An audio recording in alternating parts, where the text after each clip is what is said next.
meyakinkan Anda bahwa kita bisa menuju pertumbuhan yang 8%. Anda pasti kan nggak percaya.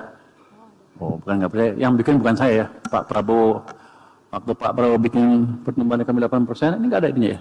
Materinya nggak di situ ya? Oh, nggak di-share ya? Ada.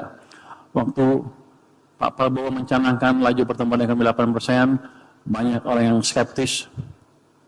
Anggapnya nggak mungkin terjadi. Kalau saya malah seneng. Oke, kalau keluar 8%, dulu saya belum di tim ya. 8% ini good start. Tapi kalau kita menjadi negara maju, kurang 8% itu. Kita harus menciptakan pertumbuhan ekonomi double digit selama lebih dari 10 tahun. Baru ada harapan kita menjadi negara maju. Tapi tentunya awalnya 8% bukan angka yang gampang bisa diraih dan memang agak sulit kalau kita nggak tahu ilmunya. Nah, kebetulan saya tahu ilmunya sedikit. Kata Yoko, saya suruh sombong di sini. Ya deh, saya memang agak pintar sehingga tahu ilmunya ini. Jadi saya balik, ya buka-buka buku apa sih yang ada di kepala Pak Presiden pada waktu itu. Saya pikir dia terinspirasi oleh ajaran Sumitonomics, bapaknya sendiri. Bapaknya orang pintar, ekonom jagoan. Saya pikir sih jago karena saya lihat disertasinya di tahun 1943 dia sudah mengetahui isu-isu moneter pada waktu itu. Jadi saya bilang ini orang pintar banget. Terus dia buat 3 pilar pembangunan ekonomi Indonesia yang bagus katanya. Yang pertama harus ada pertumbuhan ekonomi yang tinggi. Yang kedua ada pemerataan manfaat pembangunan. Yang ketiga stabilitas nasional yang dinamis. Tiga-tiganya harus ada. Satu nggak ada, itu ekonominya bisa rentan. Kalau Anda lihat kan, ketika Pak Presiden mencanangkan program MBG, apalagi Koperasi Merah Putih dan lain-lain, sekolah murah dan lain, sekolah rakyat, itu kan seperti seolah-olah populis dan kayak nggak ada tujuannya.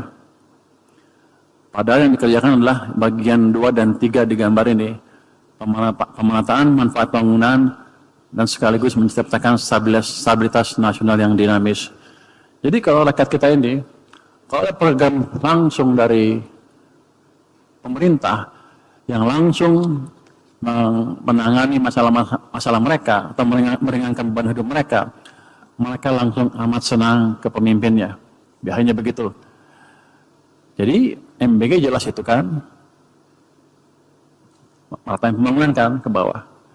Terus karena orangnya senang, ya stabilitas sosial politiknya kira-kira terjaga, harusnya.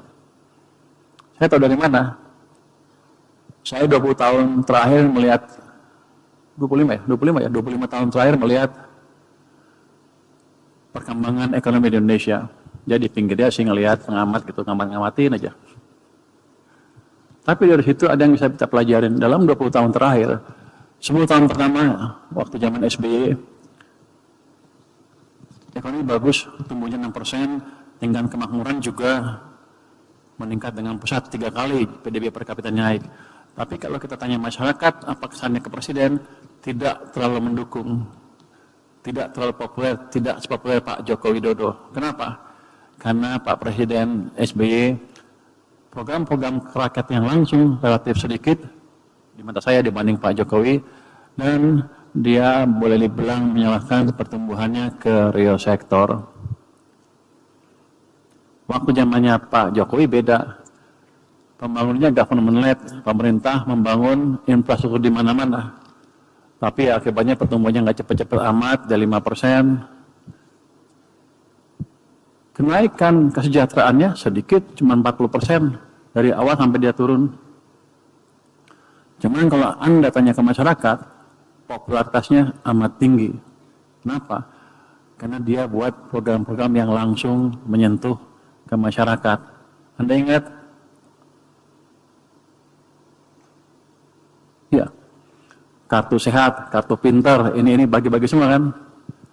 Itu yang membuat masyarakat melihat bahwa pemerintah langsung mengadres problem-problem yang dihadapi oleh masyarakat. Karena itu, saya ngerti bahwa pemerataan dan program yang langsung ke masyarakat itu penting untuk menjaga, balik lagi ke tadi pertama, stabilitas nasional. Saya pikir begitu, 2 sudah aman. Tapi ketika pertumbuhan ekonomi terganggu, enggak juga.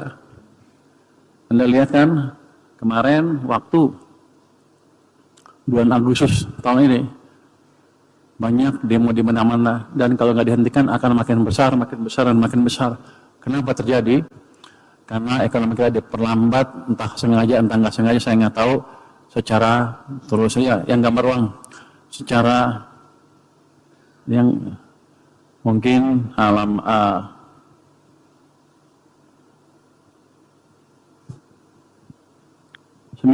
slide 9.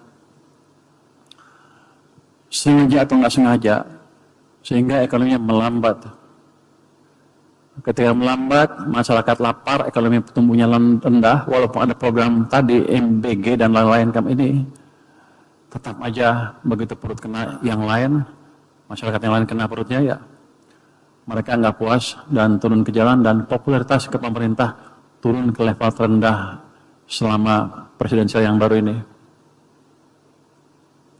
Jadi tadi 3T-nya harus ada. 1, pertumbuhan yang tinggi, stabilitas sosial politik, dan pemerataan.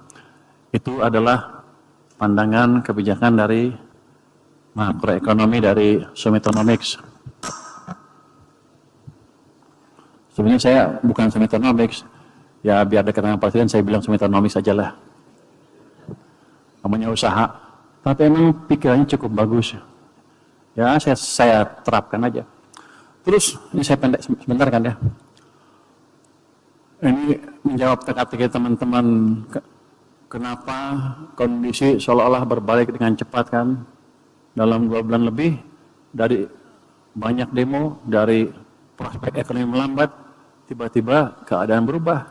Sekarang seolah-olah masa depan kita cerah. Bukan saya ngomong sih, saya ngomong dikit terus saya tipu-tipu dikit, cerah kira-kira. Bukan itu. Di makroekonomi ada yang dikenal dengan, saya suka baca buku waktu kuliah dulu, bukan suka baca sih, kepaksa baca, karena disuruh sama dosennya sih. Saya murid malas juga. Takut nggak lulus kalau nggak baca, kalau nggak lulus. Kalau PhD level tuh, kalau kuliah nggak lulus langsung dikeluarin tuh, suruh pulang.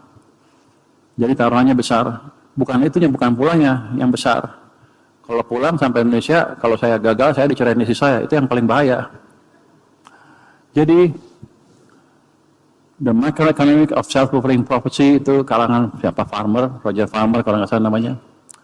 Jadi dia bilang gini, ekspektasi bisa mempengaruhi ekonomi. Kalau Anda menciptakan ekspektasi positif, maka ada kemungkinan besar ekonominya akan positif tumbuhnya. Kenapa? Pada waktu ada ekspektasi positif, orang berpikir ekonomi akan tumbuh, bisnismen berani melakukan ekspansi bisnis. Karena dia pikir, oh demandnya akan naik nih. Sementara masyarakat juga akan berani belanja. Kenapa? Dia pikir kalau uangnya dihabisin sekarang, bulan depan masih dapat gaji. Karena keadaannya pasti makin bagus. Itu mendorong pertumbuhan ekonomi jadi makin cepat. Jadi ketika saya diberi posisi Menteri Keuangan dengan keadaan ekonomi seperti itu, saya jalankan kebijakan tadi. Jadi bukan asal ngomong. Pertama, saya ciptakan ekspektasi. Gimana caranya? Saya belaga sombong, belaga pintar. Memang sombong sama pintar sebetulnya juga sih. Jadi pas ya. Saya bilang, nggak usah takut. Kita bisa tumbuh lebih baik. Pintarnya, ya gue emang pintar ngomong gitu, tapi nggak boleh orang Indonesia ngomong gitu rupanya. Orang marah-marah. Wah, lu tengil lu. Terus kalau orang pintar, aku pintar gimana?